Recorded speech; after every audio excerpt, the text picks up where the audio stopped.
Assalamualaikum warahmatullahi wabarakatuh. Hello everyone, my name is Saskia Amanda, NPM 224-11113 from class management 22A. Here I will explain the material about risk and return. Risk understanding. Risk understanding is a process to identify, analyze, evaluate, control, try to avoid, minimize, or even eliminate unacceptable risks. Understanding risk is important to help business face challenges and seize opportunities with more confidence. Risk in the financial and investment context refers to the possibility of the occurrence of losses or variation in the outcome of an investment or financial decision. It is the uncertainty inherent in any financial action or investment and can include a variety of events that can affect its outcome. Risk measurement. Risk measurement is the process of identifying, measuring, and evaluating the extent to which an investment for financial decision may be affected by uncertainty or risk.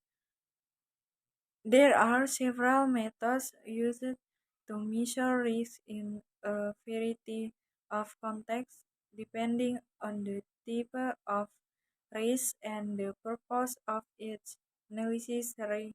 Risk measurement is the process of determining the level of risk faced by a company or individual.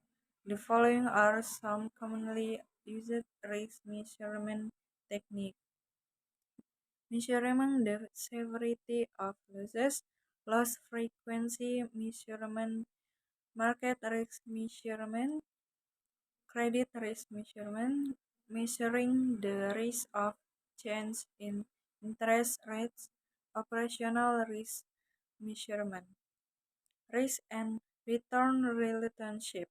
The risk and return relationship model is a framework used in finance to explain the relationship between the level of risk taken in an investment or portfolio and the expected rate of return.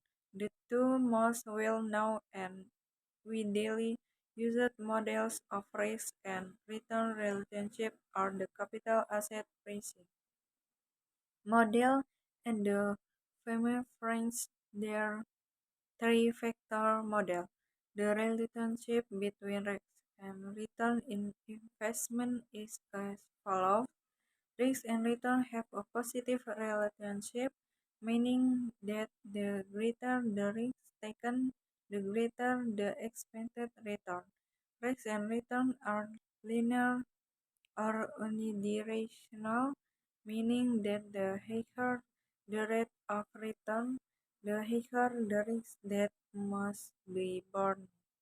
The greater the asset placed in an investment decision, the greater the risk arising from the investment. Linear conditions are only possible in normal market. Asset pricing model. The capital asset pricing model is a model used in finance to determine a theoretically appropriate rate of return of an asset. To make decisions about adding asset to a well-differentiated portfolio, GAPM is a model for pricing an individual security or portfolio.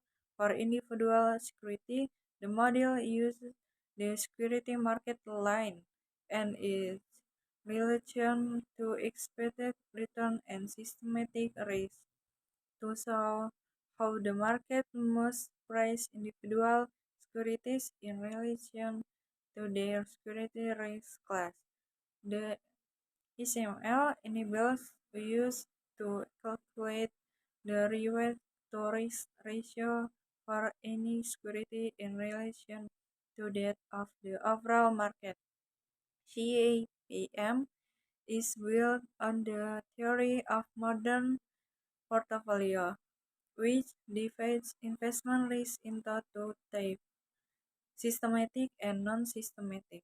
The model assumes that investors hold a diversified portfolio similar to the market portfolio and that non-systematic risk can be eliminated through proper diversification.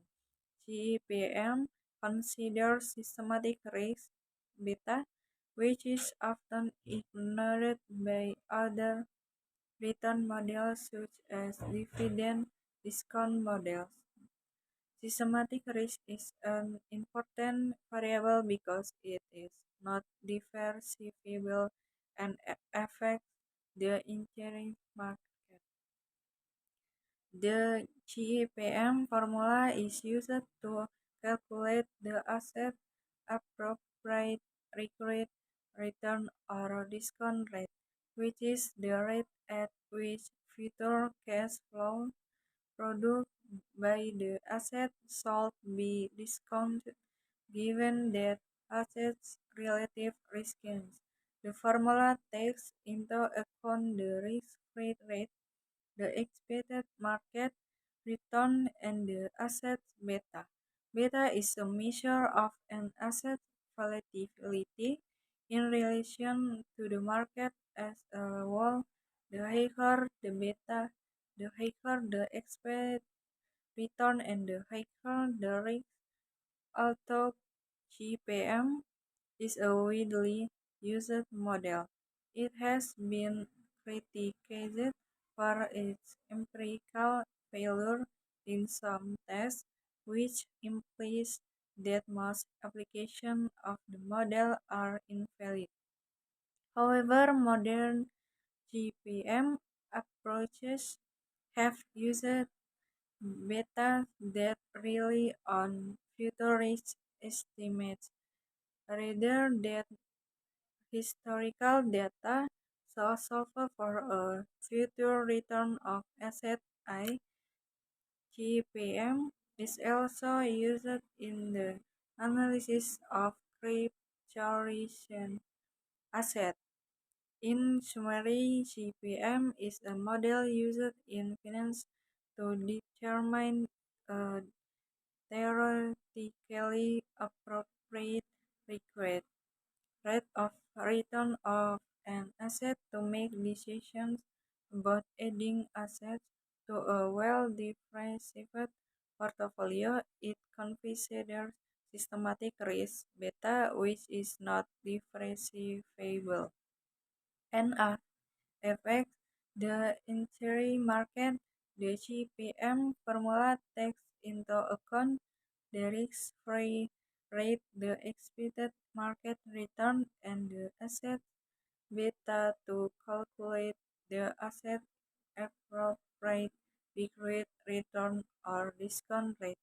Although GPM has been criticized for its empirical failure in some tests, modern approaches have used betas that rely on future risk estimates to solve for a future return of assets.